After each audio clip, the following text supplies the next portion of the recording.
ఏదో యాక్సిడెంట్ అయితే ఏదో పొరపాటు చేస్తేనే ఇవన్నీ జరిగినాయని మీరు అనుకుంటున్నారా? కాదు. అలాంటి పరిస్థితి దుస్థితి మీకు రాకుండా ఉండాలి అంటే మీరు కూడా మారు మనస్సు ముందు చెడును మానుకొని నన్ను స్వీకరించు, యేసును నమ్ముకో. కానీ అలాంటి భయంకరమైనటువంటి ప్రమాదంలో మీరు మరణిస్తారు. సహజం. ప్రతి మనిషి, పుట్టిన మనిషి చావక తప్పదు.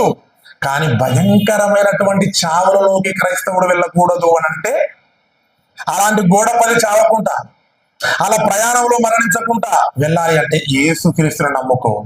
నీ చావు ఎలాగుంటుందో, నీ ముగింపు ఎలాగుంటుందో నీకు తెలిసిపోతుంది. మొత్తానికైతే మరణిస్తావు.